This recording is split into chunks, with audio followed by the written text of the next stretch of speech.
ಜವಳಗೆರೆ ಗ್ರಾಮದ ಗ್ರಾಮೀಣ ಕೃಷಿ ಪತ್ತಿನ ಸಹಕಾರಿ ಸಂಘದ ಅಧ್ಯಕ್ಷ ಚುನಾವಣೆಯಲ್ಲಿ ಬಸವರಾಜ್ ನಾಡಗೌಡ ಅವಿರೋಧವಾಗಿ ಆಯ್ಕೆಯ ಜೊತೆಗೆ ಉಪಾಧ್ಯಕ್ಷರಾಗಿ ಆಂಜನೇಯ ಸಗಟಿ ಆಯ್ಕೆಯಾಗಿದ್ದಾರೆ ಎಂದು ಚುನಾವಣೆ ಅಧಿಕಾರಿ ಶಿವಪ್ಪ ತಿಳಿಸಿದರು.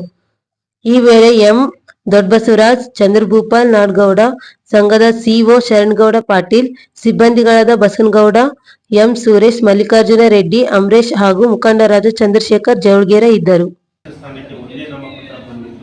ಸದರಿ ನಾಮಪತ್ರವನ್ನು ನಿಗದಿತ ಸಮಯದಲ್ಲಿ ಪರಿಶೀಲಿಸಲಾಗಿದ್ದು ಪರಿಶೀಲನೆಗೆ ಯೋಗ್ಯವಾಗಿರುವ ಕಾರಣ ಅದನ್ನು ಒಪ್ಪಲಾಯಿತು ಮತ್ತು ಅವರು ನಾಮಪತ್ರವನ್ನು ವಾಪಸ್ ಪಡೆಯದೇ ಇರುವುದರಿಂದ ಶ್ರೀ ಬಸವರಾಜ ನಾಡಗೌಡ ತಂದೆ ರಾಮರಾವ್ ಸಾಕಿನ್ ಜವಳಗೆರೆ ತಾಲೂಕು ಸಿಂಧನೂರು ಜಿಲ್ಲಾ ರಾಯಚೂರು ಇವರನ್ನು ಮುಂದಿನ 5 ವರ್ಷದ ಅವಧಿಗಾಗಿ ಅವಿರೋಧವಾಗಿ ಆಯ್ಕೆ ಮಾಡಲಾಯಿತು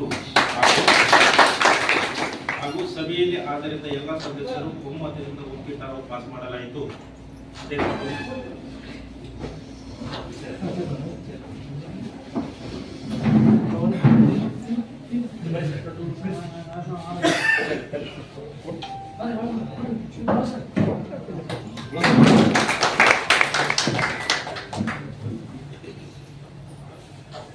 ಸಂಘದ ಮುಂದಿನ 5 ವರ್ಷದ ಅವಧಿಗಾಗಿ ಉಪಾಧ್ಯಕ್ಷರ ಚುನಾವಣೆ ನಡೆಸುವ ಕುರಿತು ದಿನಾಂಕ 26/12/2024 ಸಂಘದ ಉಪಾಧ್ಯಕ್ಷರ ಸ್ಥಾನಕ್ಕೆ ನಾಮಪತ್ರ ಪಡೆಯಲು ಬೆಳಗ್ಗೆ 10 ಗಂಟೆಯಿಂದ